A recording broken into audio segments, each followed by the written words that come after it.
মঙ্গলবার আসানসোল রবীন্দ্র ভবনে শারদীয় উৎসব উপলক্ষে মমতা বন্দ্যোপাধ্যায় প্রাশাসনিক সভার আয়োজন করা হয়। রাজ্যের বিভিন্ন জেলার পুজো কমিটি এবং প্রশাসনের আধিকারিকদের নিয়ে এই ভার্চুয়াল প্রশাসনিক সভায় উপস্থিত ছিলেন আসানসোলের জেলা শাসক S Purnabalam, Asansol Durgapur police commissioner Sunil Kumar Chowdhury, ADM, SDO, Asansol পৌর নিগমের deputy mayor Abhijit Ghatak, Wasimul Haque, MMIC Gurudas Chatterjee সহ পুজো কমিটির বিভিন্ন সদস্যগণ।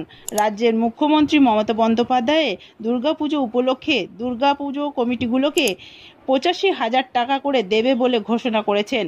তারপরে আনন্দিত ও উৎসাহিত পূজা কমিটির সদস্যরা। Clean Asansol, clean Asansol. আপনাদের শহর আসানসোলকে রাখুন সবুজ ও সতেজ, আর থাকুন সুস্থ ও স্বাস্থ্যবান, কারণ health is wealth. Green Asansol, clean Asansol. Assam থেকে ভাসান যেন ঠিক মতো কাজ করে, যেন কোনো পুজো কমিটিকে হ্যারাস না হতে হয়, এটা দেখতে হবে। এটা যথাসম্ভব ওপেন করতে আমি পুলিশকে রিকোয়েস্ট করবো যত তাড়াতাড়ি সম্ভব। কারণ কে কি করবে না করবে, কি হাতে সময় না পেলে, বর্ষাকাল, কখনো কখনো রোদ্দুর হচ্ছে, তো কখনো এমন বর্ষা হচ্ছে সব ভিজে দিয়ে চলে যাচ্ছে। এবং পুজোটা নিশ্চয়ই বা বর্ষার একটু কাছাকাছি হওয়াতে বর্ষায় উস্কান্ত থাকবেই। সুতরাং 1140-এর উপরে আমাদের পূজা কমিটিগুলো বিভিন্ন ভেন্যুতে উপস্থিত ছিল। আমরা সবাই শুনলাম মাননীয় মুখ্যমন্ত্রী ম্যাডামের নির্দেশগুলো, যেভাবে উনি নির্দেশ দিয়েছেন আমাদের প্রশাসন পক্ষ থেকে সমস্ত সহযোগিতা করা হবে পূজা কমিটি। বলছে আমাদের জেলা তো মোটামুটি বহু পূজা আছে, আপনি বললেন বহু পূজা রয়েছে, কিন্তু প্রশাসনিক মানে কী কী তৎপর করবেন, কী কী সিদ্ধান্ত নেবেন? দেখুন, এখানে তো ইনস্ট্রাকশন আপনারা তো শুনলেন। আজকে একটা প্রশাসনিক মিটিং ছিল সব দুর্গাপুজো কমিটিকে নিয়ে।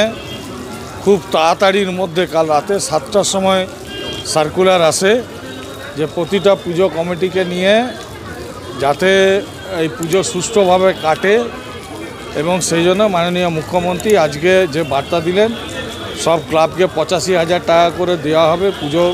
অনেক পুজোই বন্ধ হতে চাচ্ছিল, কিন্তু মাননীয় খুব ভালো লাগছে, কারণ আমরা তো মহিলা, আমরা তো খুব একটা চাঁদা তুলতে পারি না, মানে যেটুকু যে যা সাহায্য করে তাই তার উপরে আমাদের হয়।